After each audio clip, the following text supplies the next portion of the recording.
اہل سنت کی کتاب البدایہ والنہایہ سیر و اعلام النبلاء تاریخ ابن خلدون میں اور روافض کی کتابوں میں جلاء العیون بحار الانوار منتہی الاعمال میں ہے۔ اس سے پتہ چلتا ہے کہ حضرت حسین خود بھی یہ چاہ رہے تھے کہ یہ لڑائی نہ ہو، اسی لیے انہوں نے کہا یا تو مجھے واپس جانے دو یا مجھے یزید کے پاس جانے دو، میں خود ان سے بات کروں، یا مجھے اسلامی سرحد پہ جانے دو۔ تو ان کی خود خواہش تھی کہ میں واپس لوٹ جاؤں۔ جب عمر بن سعد نے یہ بات سنی تو وہ بھی خوش ہو گئے کہ جب یہ خود واپس لوٹنا چاہ رہے ہیں تو پھر ان سے لڑنے کی کیا ضرورت۔ عمر بن سعد بن ابی وقاص کے بیٹے ہیں۔ انہوں نے جا کر عبید اللہ بن زیاد کو کہا کہ اس طرح انہوں نے یہ 3 باتیں کہی ہیں، وہ خود ہی واپس جانا چاہ رہے ہیں۔ عبید اللہ بن زیاد ایک ظالم اور بدبخت شخص تھا، اس نے اور اس کا جو نائب تھا ذل جوشن، اس نے کہا یہ واپس نہیں جا سکتے، یہ پہلے عبید اللہ بن زیاد کے ہاتھ پر بیعت کریں گے، یزید کے پاس بھی اگر جانا ہے پہلے بیعت کر کے جائیں گے، واپس لوٹنا ہے تو پہلے بیعت کریں گے عبید اللہ بن زیاد کے ہاتھ پر۔ حضرت حسین کو کہا گیا کہ آپ ان کے ہاتھ پر بیعت کرو۔ حضرت حسین نے کہا کہ میں اس زانی اور فاسق کے ہاتھ پر بیعت نہیں کر سکتا، میں آل رسول میں سے ہوں۔ یہاں اس نے ظلم کرتے ہوئے یہ بات کہی کہ میرے ہاتھ پر بیعت کرو۔ کہاں خاندان رسول کا ایک شخص اور کہاں ایک زنا سے پیدا ہونے والا عبید اللہ بن زیاد، اور وہ یہ کہہ رہا تھا کہ میرے ہاتھ پر بیعت کرو۔ حضرت حسین نے فرمایا میں شہید ہو جاؤں گا، تیرے ہاتھ پر بیعت نہیں کروں گا۔ اس ظالم نے حکم یہ دیا کہ سب سے پہلے ان کا کھانا پینا بند کر دیا جائے۔ ان کے پاس جو راشن یہ لوگ وہاں سے لے کر آئے تھے مدینہ سے، وہ راشن تو راستے میں ختم ہو گیا، جو بچا کچا تھا وہ بھی ختم ہو گیا۔ اب جب پانی کی ضرورت پیش آتی تھی تو قریب میں جو دریا تھا وہاں سے یہ لوگ پانی لیتے تھے۔ تو عبید اللہ نے اپنے لشکر کو حکم یہ دیا کہ ان کے پانی کا راستہ روک لو، ان کو پانی نہ دو۔ کوئی بھی اگر پانی لینا چاہے، چاہے اپنے لیے یا جانوروں کے لیے، تو اس کے پانی کو گرا دینا، باز نہ آئے تو قتل کر دینا۔ تو ان ظالموں نے 10 دن تک حضرت حسین رضی اللہ تعالیٰ عنہ اور اہل بیت کے لوگوں پر پانی بند کر دیا۔ اب یہ پانی مانگنے جاتے تو وہ لوگ پانی نہ دیتے، اور اگر مٹکے میں کوئی زبردستی پانی لانا چاہتا تو یہ لوگ تیر مار کے اس مٹکے کو پھوڑ دیتے اور پانی گر جاتا۔ تو یہ جو 10 دن گزرے کربلا کی جگہ میں، آل رسول پر بڑے غم اور پریشانی اور تکلیف کے ایام تھے۔ حضرت حسین یہ نصیحت کرتے رہے کہ تم ہم سے نہ لڑو، ہم لڑنے کے لیے نہیں آئے۔ ان کے پاس ہتھیار بھی نہیں تھے، اور وہاں 4000 کا لشکر ہر قسم کے ہتھیار سے لیس تھا، لیکن انہوں نے ایک بات نہ مانی، کہا یا تو بیعت کرو، اور اگر عبید اللہ کے ہاتھ پہ بیعت نہیں کرتے تو لڑنے کے لیے تیار ہو جاؤ۔ آخری جب 9 اور 10 کا دن تھا، یہ بڑی پریشانی اور غم کا دن تھا۔ اس وقت حضرت حسین رضی اللہ تعالیٰ عنہ کے 2 صاحبزادے بھی ساتھ تھے۔ بڑے کا نام تھا علی اکبر اور چھوٹے کا نام تھا عبداللہ۔ حضرت حسن رضی اللہ تعالیٰ عنہ کے 3 بیٹے بھی اس میں تھے۔ اس کربلا کے واقعے میں ایک کا نام ابو بکر تھا، اور ایک کا نام عثمان تھا، اور ایک کا نام قاسم تھا۔ حضرت علی رضی اللہ تعالیٰ عنہ کے اس کربلا کے واقعے میں 6 بیٹے تھے۔ یہ ان کی اولاد دیگر گھر والیوں سے تھی حضرت فاطمہ کے علاوہ۔ تو اس واقعے میں حضرت علی کے 6 صاحبزادے شہید ہوئے۔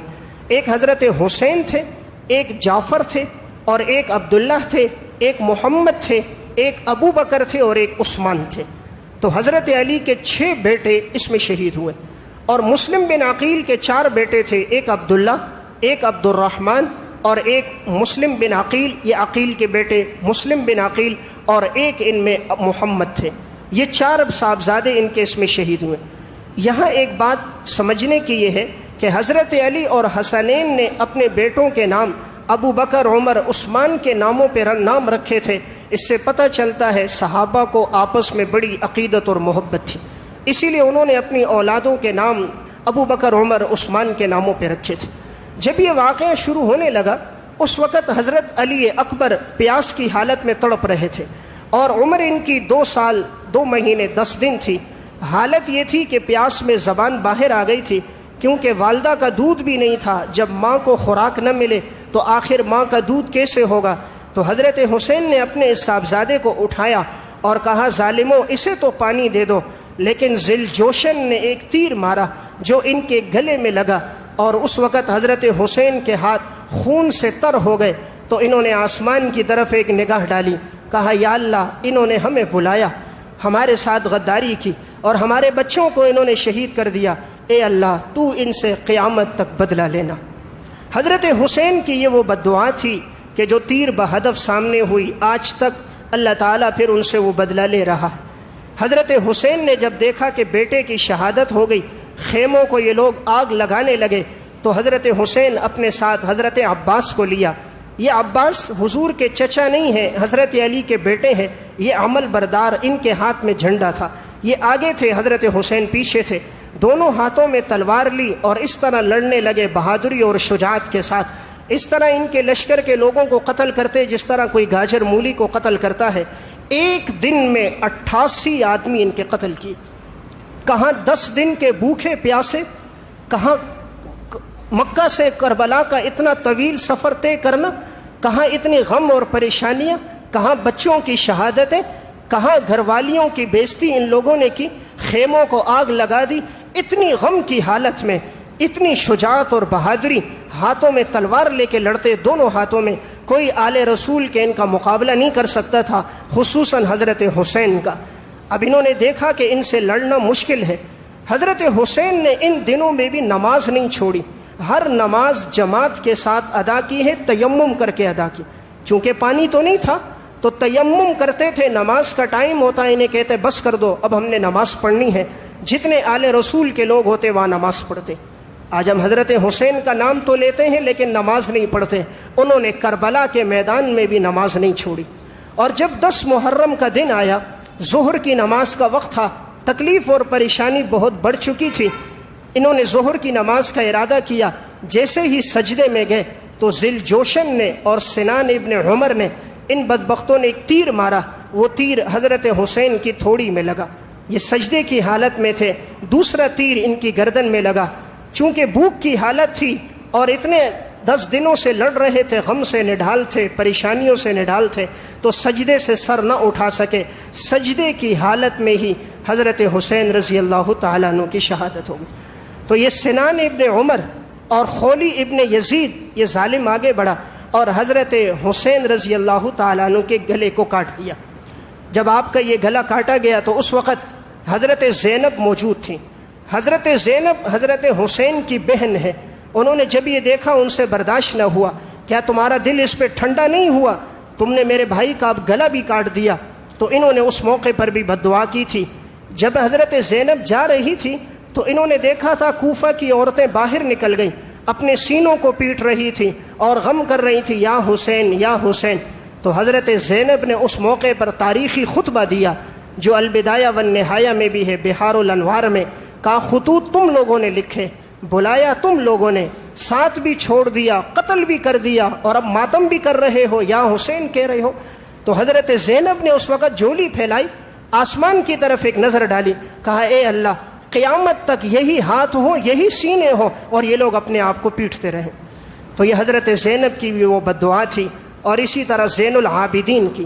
آل رسول کا پورا خاندان شہید ہوا، صرف زین العابدین بچے۔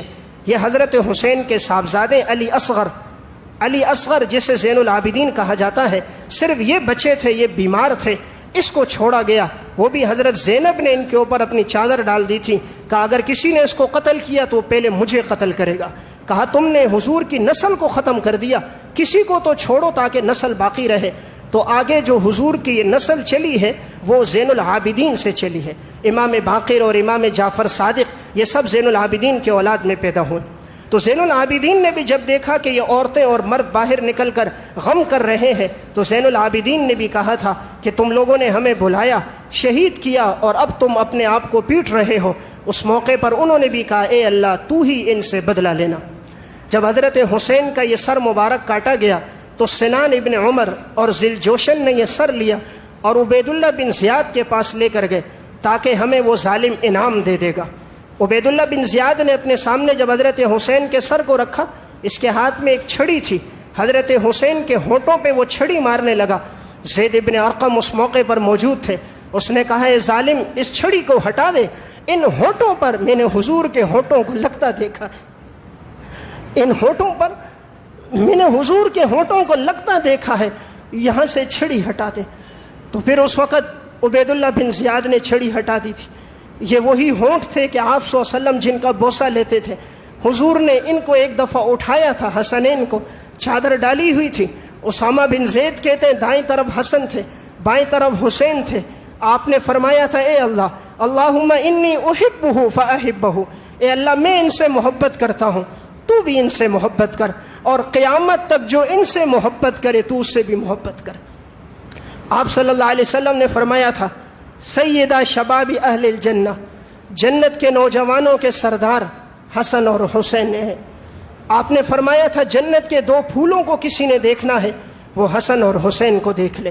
ان کا وہ مقام تھا کہ حضور نماز پڑھا رہے ہیں، آپ صلی اللہ علیہ وسلم سجدے میں تھے، حضرت حسین آپ کے پیٹھ پر سوار ہو گئے. آپ نے حسین کی وجہ سے اپنا سجدہ لمبا کر دیا کہ میں اٹھوں گا کہیں حسین کو تکلیف نہ ہو جائے. آپ صلی اللہ علیہ وسلم نے اپنا سجدہ طویل کر دیا. سنن ترمذی کی روایت ہے، آپ صلی اللہ علیہ وسلم خطبہ دے رہے تھے. حسن اور حسین اس وقت بچے تھے، مسجد میں آ گئے، چل نہیں سکتے تھے، کم عمر تھے، چلتے تھے گر جاتے تھے. آپ صلی اللہ علیہ وسلم نے اپنا خطبہ چھوڑ دیا، حسن اور حسین کو لائے اور اپنے سامنے کی صف میں بٹھا دیا اور فرمایا اللہ نے قرآن میں بجا کہا ہے انما اموالکم و اولادکم فتنہ، مال اور اولاد آزمائش کی چیز ہے. جب میں نے دیکھا یہ گر رہے ہیں تو مجھ سے برداشت نہ ہوا، حضور نے خطبہ چھوڑا اور ان کو لا کر اپنے سامنے بٹھا دیا. آپ صلی اللہ علیہ وسلم کو ان سے بڑی محبت تھی. ایک موقع پر آپ نے حضرت حسن کو اپنے کندھے پر بٹھایا تو کسی نے کہا نعم الراکب، کیا بہترین سواری کہ حضور نے اپنے کندھے پر بٹھایا. تو آپ نے فرمایا یہ کیوں نہیں کہتے ہو سوار بھی تو بہتر ہے. اگر سواری بہتر ہے حضور کی ہے تو سوار بھی تو بہتر ہے کہ یہ حسن سوار ہے. آپ صلی اللہ علیہ وسلم گھر آئے، حضرت فاطمہ رضی اللہ تعالیٰ عنہ سے کہا میرے بیٹوں کو لے کر آؤ. حسن اور حسین کو لایا گیا، آپ نے ان کو سونگا، قریب کیا اور دونوں کی پیشانیوں کو چوما اور اپنے سینے کے ساتھ لگایا. تو جس وقت یہی حضرت حسین کا سر عبیداللہ بن زیاد کے پاس تھا تو اس نے چھڑی ماری تھی. اس موقع پر زید ابن ارقم نے کہا تھا، پھر اس نے یہ چھڑی ہٹائی. عبیداللہ بن زیاد نے پھر یہ سر یزید کے پاس شام بھیجا. یزید کے پاس جب یہ سر پہنچا، یزید نے دیکھا تو اس نے عبیداللہ بن زیاد کو برا بھلا کہا کہ میں نے اس کو نہیں کہا تھا کہ حضرت حسین کو شہید کرو، لیکن اس بدبخت نے شہید کر دیا. تو یزید بھی اس موقع پر پریشان اور غمگین ہوا تھا اور کہتا تھا لوگوں کے دلوں میں میری نفرت ڈال دی گئی. لیکن یزید نے یہ برا کیا کہ یزید نے عبیداللہ بن زیاد کو قتل کیوں نہیں کیا، اس نے ان لشکر کے لوگوں کو کیوں نہیں قتل کیا جب انہوں نے اہل بیت کے افراد پہ حملہ کیا. اس لیے اہل سنت کہتے ہیں یزید فاسق فاجر تھا، اس نے غلط کیا. حضرت حسین حق پر تھے، حضرت حسین کا جانا حق پر جانا تھا. جو حضرت حسین کو باغی کہتے ہیں وہ غلط کہتے ہیں. ہمارے نزدیک حضرت حسین حق پر تھے، وہ مظلوم تھے، انہیں بلایا گیا اور ظالماً ان کو شہید کیا گیا. یہاں غلطی یزید کی تھی کہ گورنر اس نے تبدیل کیا، نعمان بن بشیر کو ہٹا کر عبیداللہ بن زیاد کو وہ لایا اور اس نے ان سے قصاص بھی نہیں لیا. اور پھر یزید ہی کے دور میں مکہ پر حملہ ہوا.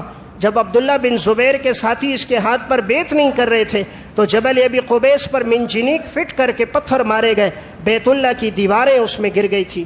یزید کے دور میں یہ واقعہ ہررا پیش آیا تھا کہ مدینہ میں 3 دن تک مسجد نبوی کا دروازہ بند تھا اور کوئی مسجد میں نہ جا سکتا تھا، اور صحابہ اور تابعین کے بچوں کا قتل عام ہوا تھا. تو اس کے دور میں یہ 3 ایسے کام ہوئے جس کی وجہ سے اہل سنت کی نظروں میں یہ فاسق ہے. لیکن یہ کافر نہیں تھے، گناہ کیا ہے اب اللہ کی منشا پر ہے.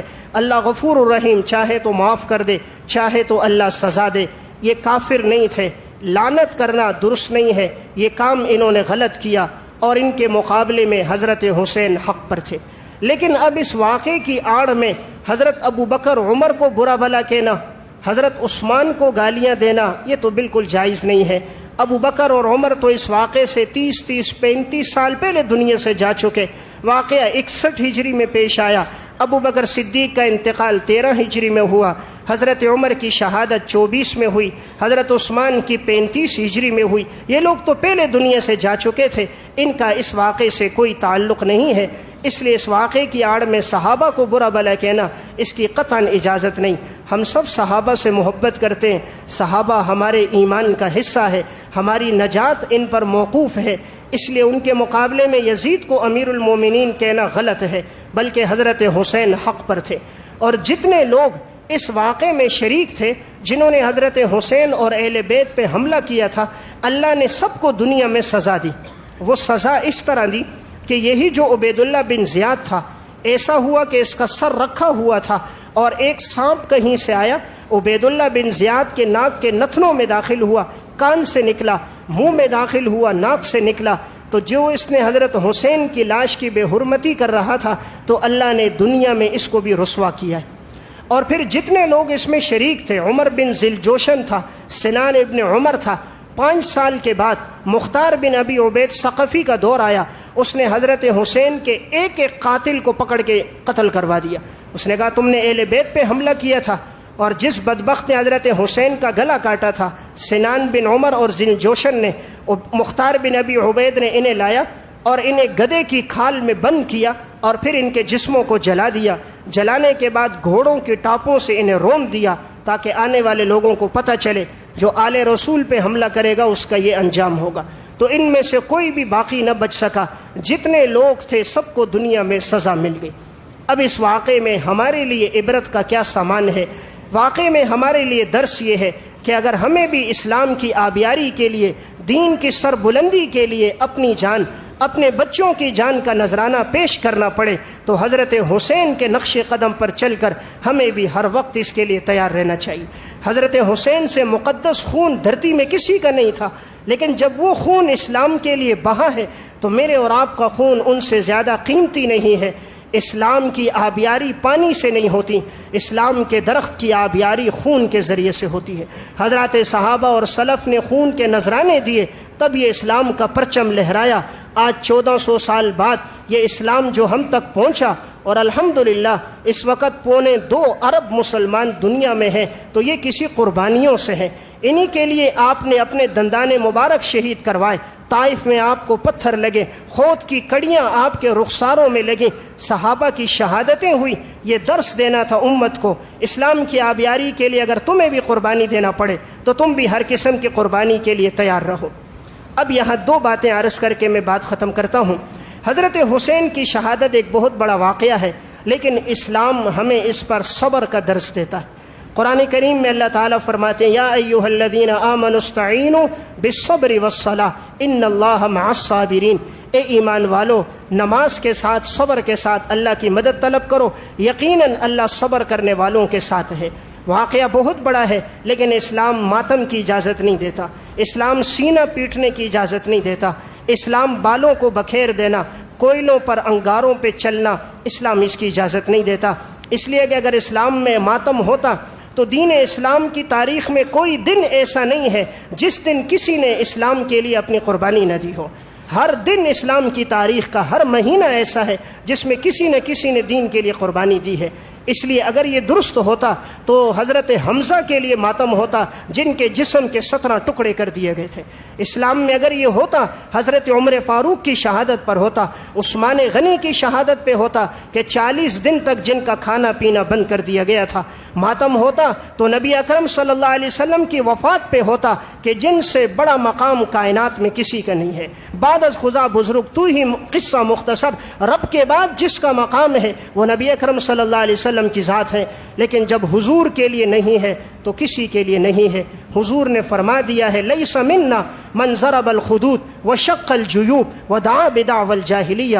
وہ ہم میں سے نہیں جو اپنے گریبان پھاڑے، وہ ہم میں سے نہیں جو اپنے رخساروں کو پیٹے، وہ ہم میں سے نہیں ہے جو اپنی سینہ کوبی کرے۔ تو اسلام کا درس صبر کا ہے، اس لیے صبر کا دامن تھام کے ان لوگوں کے لیے دعا کرنی چاہیے، درجات کی بلندی کی، اور ہمیں ان کے نقش قدم پر چلنے کی۔ دوسری گزارش یہ ہے کہ 9 اور 10 محرم کا جو دن آگے آ رہا ہے، یعنی پیر اور منگل کا دن، آج 6 محرم ہے، جمعۃ المبارک ہے، پیر کا جو دن ہوگا وہ 9 محرم اور منگل 10 محرم ہے۔ یہ 2 دن بڑے ہی بابرکت دن ہیں۔ آپ صلی اللہ علیہ وسلم جب تک رمضان کے روزے فرض نہیں ہوئے تھے 10 محرم کو روزہ رکھتے تھے، اور جب آپ صلی اللہ علیہ وسلم مدینہ آئے آپ نے دیکھا مدینہ میں یہودی اس دن روزہ رکھتے ہیں۔ آپ نے پوچھا تم کیوں رکھتے ہو؟ کہا اللہ تعالیٰ نے موسیٰ علیہ السلام کو اس دن نجات دی تھی اور فرعون کو اللہ نے غرق کیا تھا، اس لیے ہم خوشی میں روزہ رکھتے ہیں۔ تو آپ صلی اللہ علیہ وسلم نے فرمایا اگر میں اگلے سال زندہ رہا تو میں 9-10 کو یا 10-11 کو روزہ رکھوں گا۔ تو ان 2 دنوں میں روزہ رکھنا سنت ہے اور انسان کے 1 سال کے گناہ معاف ہو جاتے ہیں۔ اس لیے پیر منگل یا منگل بدھ ان 2 دنوں میں ہو سکے انسان روزہ رکھے۔ اس دن میں انسان بدعات سے بچے۔ بعض لوگ اس دن حلیمے تقسیم کرتے ہیں، چاول تقسیم کرتے ہیں، شربتیں تقسیم کرتے ہیں، یہ بدعت ہے۔ اسلام میں اس کا ثبوت نہیں ہے، نہ قرآن میں، نہ احادیث میں، نہ صحابہ کی زندگی میں۔ واقع کربلا میں تو وہ لوگ بھوکے شہید ہوئے، ان کے ساتھ مشابہت کا تقاضا ہے ہم بھوکے رہیں، وہ بھوکے مارے گئے، ہم حلیمے اور بریانیاں کھائیں، یہ تو مشابہت کا تقاضا نہیں ہے۔ اسلام کا جو درس ہے وہ روزے کا ہے، اس لیے اس دن روزہ رکھا جائے۔ البتہ اگر کوئی کھلانا چاہے تو ایک حدیث میں ہے، آپ نے فرمایا جو 10 محرم میں اپنے گھر والوں کے رزق میں وسعت دے گا اللہ تعالیٰ سال بھر اس کے رزق میں وسعت دے گا۔ تو 10 محرم منگل کے دن اگر کوئی اپنے گھر والوں کو اچھا کھانا کھلاتا ہے، اچھا پلاتا ہے، ان کے رزق کو بڑھاتا ہے، کھانے کی چند چیزیں پکا کر گھر کے لوگ کھاتے ہیں تو پورا سال انشاءاللہ ان کے رزق میں برکت ہوگی۔ اللہ مجھے اور آپ کو عمل کی توفیق دے۔